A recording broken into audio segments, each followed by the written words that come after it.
here is true. Only the names have been changed to protect the innocent. Fatima Cigarettes, best of all long cigarettes, brings you Dragnet.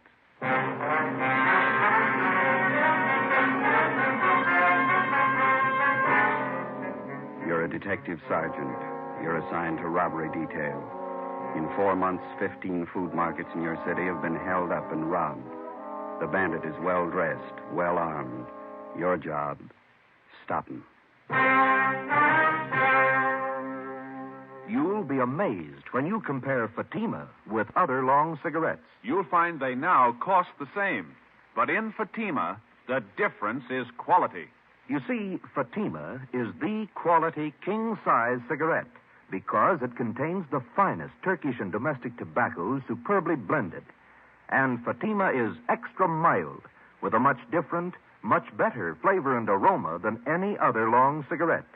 Because of its quality, its extra mildness, its better flavor and aroma, Fatima has more than doubled its smokers coast to coast. So try comparing Fatima yourself.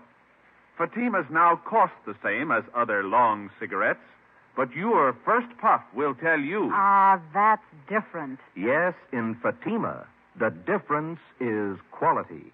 Ask your dealer for Fatima, the quality king-size cigarette. Best of all long cigarettes. Start enjoying Fatima tomorrow.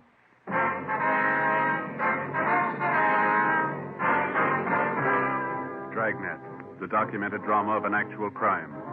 For the next 30 minutes, in cooperation with the Los Angeles Police Department, you will travel step by step on the side of the law through an actual case transcribed from official police files. From beginning to end, from crime to punishment, Dragnet is the story of your police force in action. It was Monday, February 12th. It was cold in Los Angeles. We were working the night watch out of robbery detail.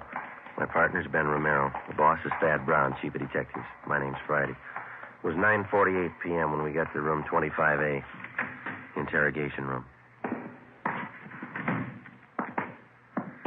Have a chair, Mr. Pollard. Yeah, thanks. Now, what is it that you want to tell us, sir? Well, you have a cigarette, please? Yeah. Here you are.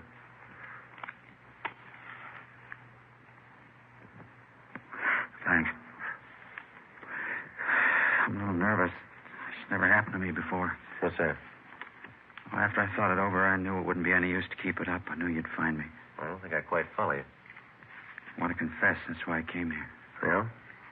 I knew what I was doing wrong. I just couldn't help myself. What have you done? I'm not trying to defend myself. I needed money, that's all. There wasn't anything else I could do. Well, we still don't know what you're talking about, Pollard. Been after me 4 months. Thought maybe you'd recognize me from the description. Some of the people must have seen me. Hmm? Those food market holdups? You pulled those robberies by yourself? Yeah, 15 of them. Needed the money. Pollard, is that your true name? That's right, yeah, Frank Pollard. You ever been arrested before? Drunk charge, that's all. I don't know why I went wrong. It just did. You ever done any big time? No. Well, why do you want to confess? I want to get it off my mind. I want to tell somebody. Everybody. Look, call in newspapers. I want to give them a whole story. I'll tell them everything. How many of those markets did you hold up, Pollard? 15. You said you needed the money, is that right? Why? Personal reasons. Now, look, you got a light again. The smoke's out there. Yeah. Here you are. Yeah, thanks. You used pretty much the same routine on all of the holdups, is that right? Yeah, I only pull one job a week. Figured that was the safest way. Dressed pretty well, like a salesman. Always had a briefcase with me. Is that where you carried the gun? Yeah. Always worked, too. I'd show up at closing time, get the manager in the back room, then pull the heist. What kind of a gun did you use? Service pistol. I had it from when I was in the Army. How do you usually work it?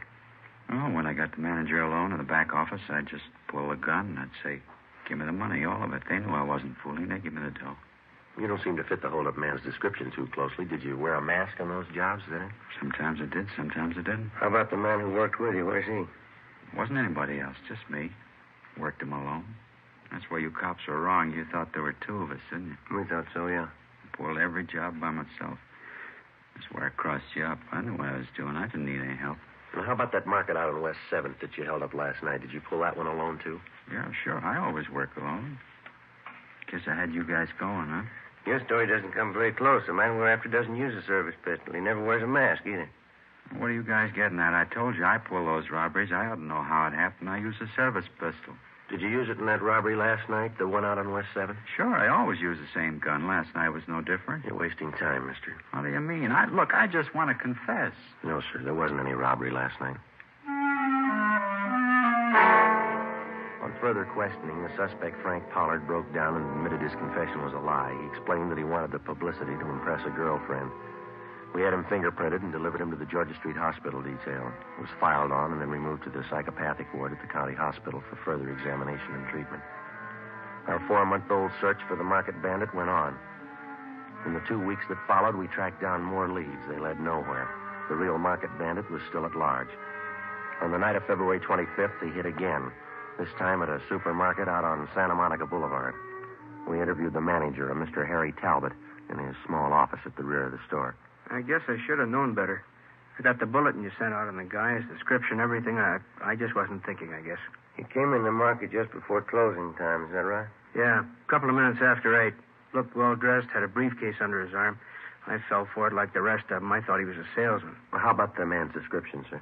About 5'11", 170 pounds, I guess. Gray suit. It's the same description you had printed up in the paper. Mm-hmm. Was anyone else around when the man came in the door?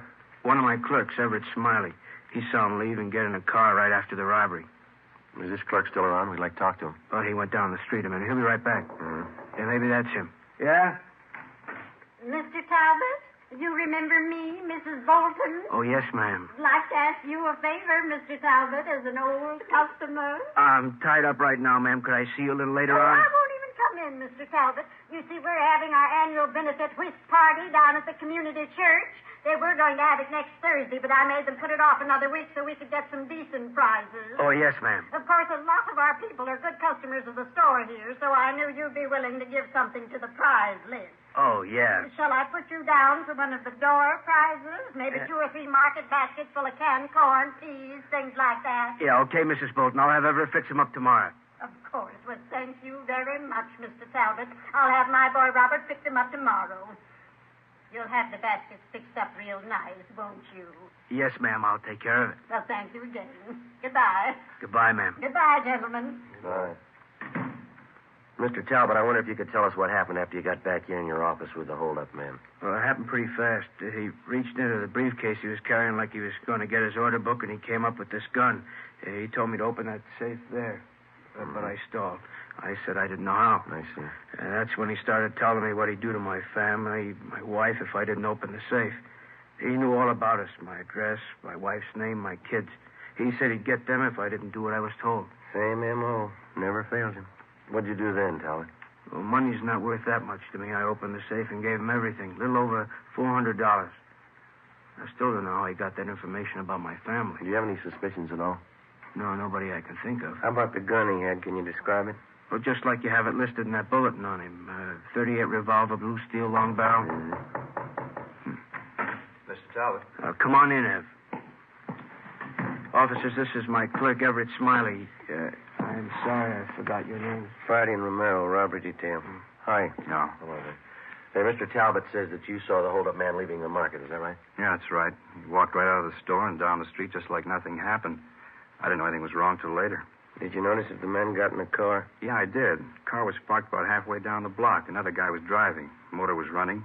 Did you catch the license number? No, but it was a brand new sedan. A Pontiac, I think. You shouldn't have much trouble finding it. Without a license number? Well, it's a brand new car. I remember the color. I couldn't forget that. Yeah. Bright red, just like a fire engine.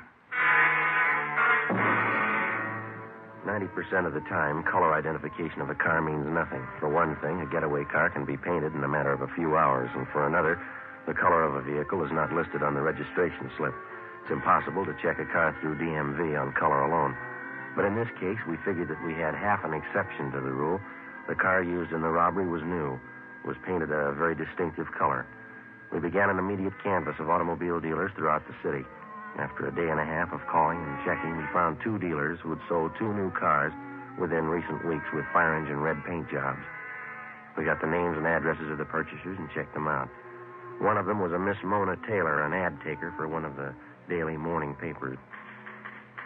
I'm sorry to bother you at your work, Miss Taylor. No, not at all. Most of it's over for today. What is it you want to know? Well, we understand that you bought a new Pontiac sedan about 3 weeks ago. Is that correct? Yes, I did.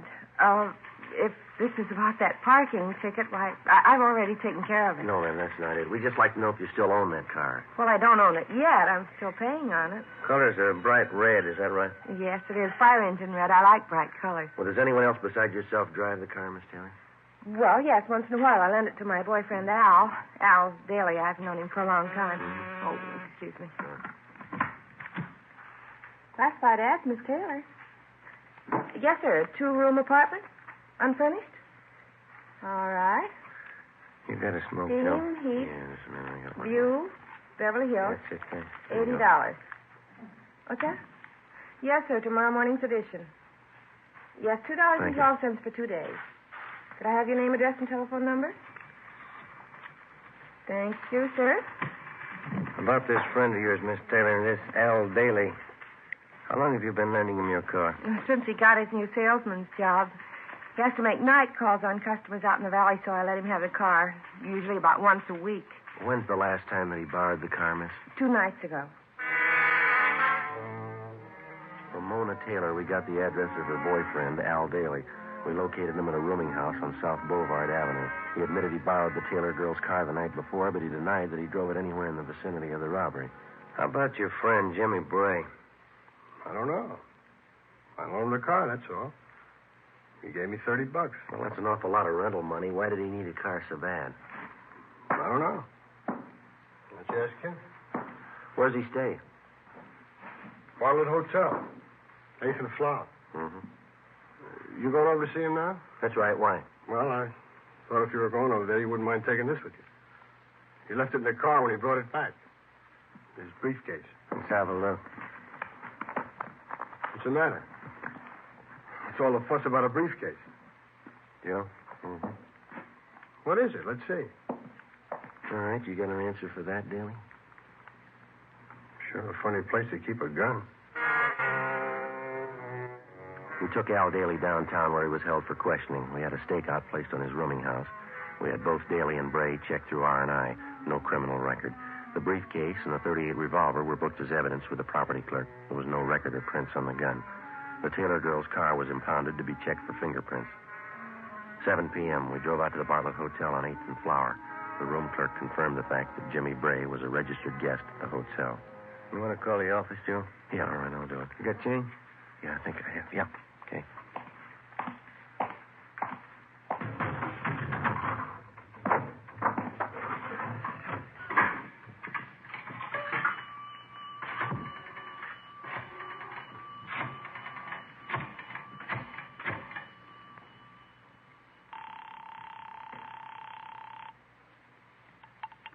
City Hall. 2511. 2511. Robbery, Powers. Joe Friday, John. We're out at Bray's Hotel. We're going to stake it out. He's not in yet. Yeah, that's what I figured. What do you mean? The market out on 12th Street was held up a minute ago. Yeah? Bandit carried a briefcase.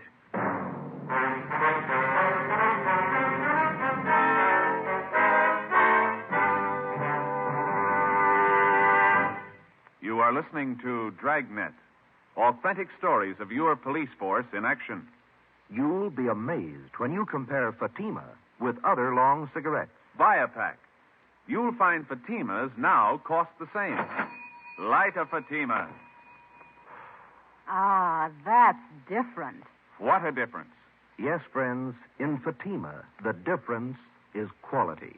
Quality of tobaccos, the finest Turkish and domestic varieties, extra mild and superbly blended to give you a much different, much better flavor and aroma than any other long cigarette. Quality of manufacture.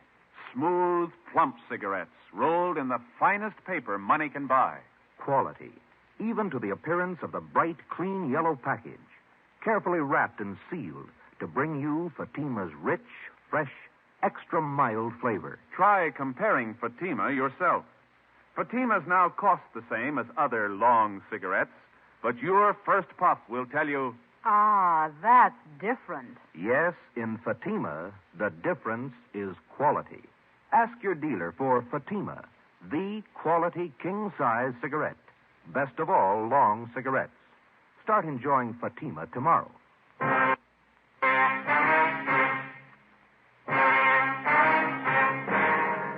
11:30 p.m. After checking Bray's room and finding nothing, Ben and I remained on stakeout at the Bartlett Hotel. The suspect failed to show up. At midnight, Young and Mackenzie came out and relieved us. We drove back to the office and got the particulars on the holdup of the 12th Street Market. The M.O. was almost exactly the same as in the other 16 robberies. The victim's description of the holdup man matched perfectly with Bray's. By noon the next day, the suspect still had not returned to his hotel.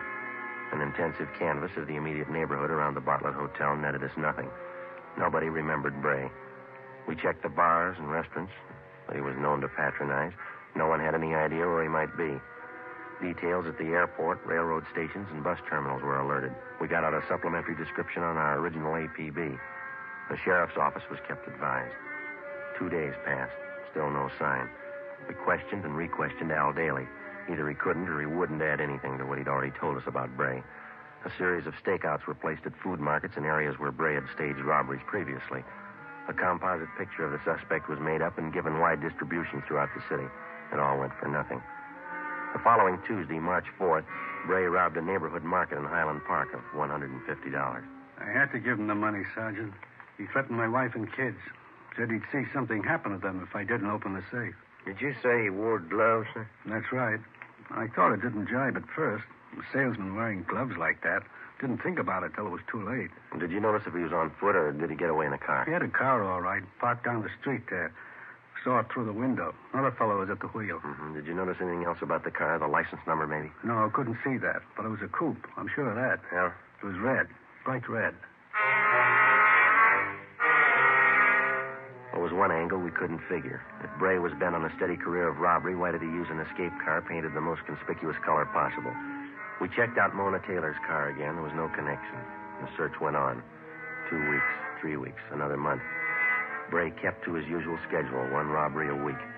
The legwork went on, too. On March 20th, we got a call from one of Ben's informants. He told us that he'd seen a man answering Bray's description in the Venice Park amusement area down to the beach. Well, we drove down to Venice to check it out. Pretty good crowd for a cold night. Yeah. Where do we find this friend of yours? See where the merry-go-round is up ahead? Yeah? Just beyond that. He runs one of the booths. You throw baseballs at phony milk bottles. 3 chances for a dime, you know. Oh, yeah. He and his wife run it. They've been out here for years. I don't know how they ever make a living at it. Hey, those hot dogs smell good, don't they? Is that your friend's booth across the way there? Yeah, I said. Come on, fellas. Tell the girls how you can throw a baseball. Fill them out. How about it? You'll let the girls have a free throw. Step up when it's live. Looks like Maud's running the place tonight. Maud, that's his wife. Oh, yeah. How you doing, Sergeant? Cold night, huh? Hi, Maud. This is my partner, Joe Friday. How are you? Glad to know you, Joe. Guess you're looking for Scooter, huh? Yeah, is he around? Just down the way, Sarge. Hey, how about it, sailor? Try your luck. 1 spin dime. Spill the milk. Pretty good crowd tonight, Maud. Oh, yeah, but they're not spending. Hasn't been good at all lately. Where'd you say your husband was, ma'am? Just down the way. Old man Hudson's out to chow. Scooter runs a merry-go-round for him while he eats. Yeah, thank you, Maud. We'll drop back and see you before we leave. Right. Glad to meet you, Joe. Yeah, glad to meet you. Goodbye. What do you say, girls? Have the boys show you how good they can throw. Spill the milk. How about it? Scooter, is that what you said? Is that the guy's name? Yeah, that's right. He used to run the scooter drome. You know, the little electric cars you drive around, bumpers all around them? Yeah. All right, thank you.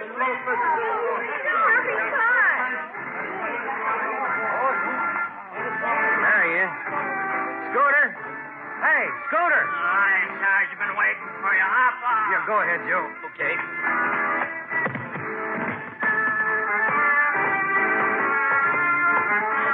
How you doing, Sarge? Good to see you. Scooter, my partner, Joe Friday. How are you? Yeah, glad to know you, Joe. I guess we can talk here as well as any place, huh? Sure. What's the story, Scooter? It's like I told you on the phone. Murphy down at Penny Arcade, he noticed the guy first. He pointed him out to me. Sure, hits close to Bray's description. Well, when did you first see him? Oh, 2 nights ago, I wasn't so sure it was Bray the first time. Then I saw him last night. That cinched it. I didn't hear that. I say I saw him last night. That's since. Oh. Well, when did this Murphy, was that his name? When did he first see him? About a week ago. He's got an eagle eye for strangers who hang around. Murphy thinks the guy's staying out here someplace. Any idea where? Just a minute. No jumping around like that, son. Now you'll fall off and bang your head. Kids. Where'd you spot this man, Scooter? Same place Murphy did it. He's hanging around the shooting gallery down the way. The guy who runs the place is new. We don't know him well enough to ask him about it. You mean this man who looks like Bray just hangs around the counter there? Well, no, not exactly. You see, there's a little office to one side of the shooting gallery, and the times I seen the guy, he was either coming in or going out of there. Mm-hmm. When's the last time you saw him, Scooter? Huh? I say, when's the last time you saw him? Oh, earlier tonight, about 6:30. I think Murphy's right. The guy's holding up in there. Hold on there, Shirley. Now, don't try to get off the merry-go-round till it stops. That's the girl. Thank you a lot, Scooter. We'll check back with you before we leave. Yeah, okay, Sarge. I hope it helps you out. I got a message, though. Right. See you later. There's the shooting gallery down there by the bullseye, son. Yeah, if the guy is Bray, it's funny that he hasn't been spotted before. This area is pretty well patrolled here. Yeah. Try your skill, fellas. 10 shots, only a quarter. We're police officers. Like to ask you a few questions. Oh, what about? What's your name? Gridley? Max Gridley? You know anybody by the name of James Bray? Bray? Uh-huh. No, I don't. Why? How about this, Mr. Gridley? Know anybody who fits that description? No, it doesn't mean anything to me. What's the matter, anyway? Well, a man answering that description has been seen entering and leaving this office right next door over here. It's part of your concession, isn't it? Yeah, that's right. But I'm the only one who uses it. Somebody must have got the wrong slant. Then you wouldn't mind if we looked it over. Routine investigation. Well, I don't know. Yeah, all right. I'll come around and open the door for you. All right, come on.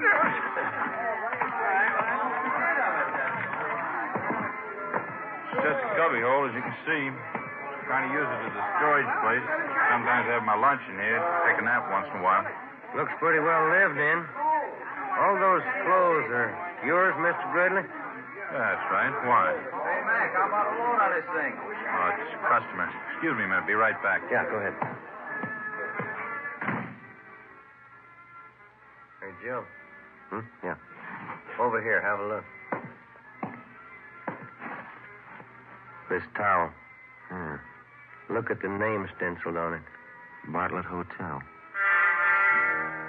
9:30 p.m. We advised the shooting gallery operator not to attempt any phone calls. Then I called the office, and Ricketts and Powers came out to help us with a stakeout on the shooting gallery and the adjoining office. Ben and I covered from the Penny Arcade directly opposite the shooting gallery. Ricketts and Powers were staked out 2 doors away at a stand that advertised handwriting analyzed, 25 cents. We waited. Ben munched on a bag of popcorn. 10:30 p.m., no sign of the suspect. 11 o'clock, still no sign.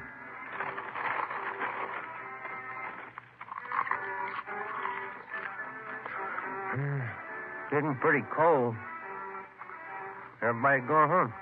Yeah. You got any more of that popcorn there? Oh, yeah, here you are. There's 2 pieces left. Very good. Must have been. Not much in there now. Oh, I'm sorry. I can get another bag. Machine's right over there. No, turn it off. How about some peanuts? No, thanks. Oh, sure, there's some in there, Joe. Want some? No. Sure would like to see Bray show up. Hate to spend the night staked out here. Hey, wait a minute. Look. Huh? The shooting gallery. The guy in the blue suit. He's talking to the manager. He's going around to the side door. Yeah, come on. He's going inside. All right, hold it right there, mister. Joe, watch it. Rickett, Johnny, cover the back. All right, Joe. I'll get the door. All right. Come on, hit it. Yeah. Went out the back. Come on. Yep. Hold it. Johnny's got him. Yeah.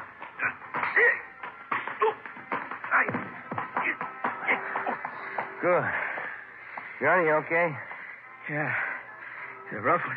Let's roll him over, huh? You all right? How about it, Joe? Short, dark complexion, fat. What do you think? I don't know, but it's not Bray. Ricketts and Powers remained on stakeout at the shooting gallery while Ben and I took the suspect downtown along with the proprietor of the shooting gallery, Max Gridley. We had the man treated for cuts and bruises at Georgia Street Receiving Hospital, and then we took him to the office. He identified himself as Blake Chatfield, an unemployed salesman. After 2 hours of questioning, he broke down and admitted that he was Bray's accomplice. In each of the 18 robberies, he drove the getaway car. He said for the past month, he and Bray had been living in the office adjoining the shooting gallery. He was booked at the New City Jail on suspicion of 211 PC. Max Gridley was held for further questioning. 1:35 a.m. We checked back in at the office. Guess I had too many hot dogs out there. Yeah, what's the matter? Oh, indigestion. Maybe it was the popcorn. Yeah.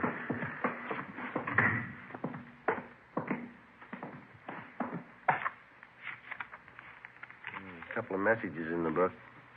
Your wife wants you to call her before you go home. Uh-huh.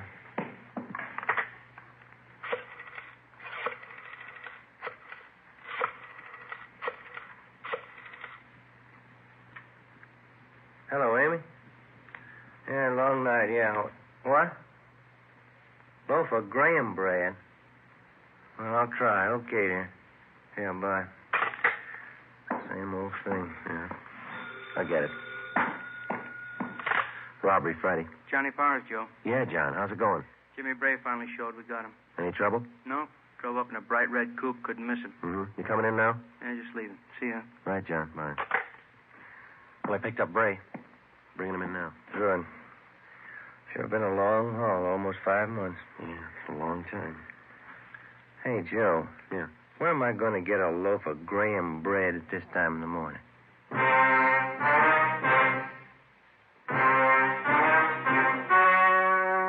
The story you have just heard was true. Only the names were changed to protect the innocent. Now, here is our star, Jack Webb. Thank you. For the past few weeks, I've asked you to send me the names of dealers who are out of Fatimas. You see, the demand for Fatimas is so great, I want to make sure that all of you can buy them. So keep on writing. If you find a dealer fresh out of Fatimas, let me know, and we'll have something done about it.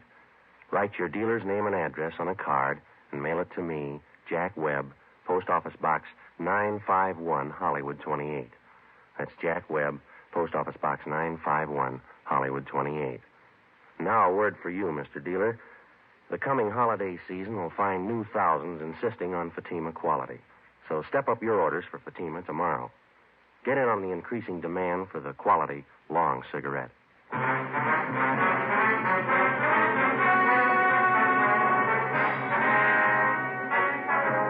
James R. Bray and Blake A. Chatfield were tried and convicted on several counts of armed robbery and received sentences as prescribed by law. Max Gridley was filed on for failure to register as an ex-convict. Bray and Chatfield are now serving their terms in the state penitentiary. Technical advice for Dragnet comes from the Office of Chief of Police W.H. Parker, Los Angeles Police Department. This is Bob Hope. Can we steal a second? Chesterfield, Chesterfield, always wins first place. That mile and mild tobacco never leaves an aftertaste. So open a pack, give 'em a smell. Then you smoke 'em. Don't forget to give Crosby for Christmas. I mean the Chesterfield Christmas carton with Bing as Papa Santa Claus. See you Tuesday. Fatima Cigarettes, the best of all long cigarettes, has brought you Dragnet, portions transcribed from Los Angeles. Coming up, We the People, then Screen Directors Playhouse on NBC.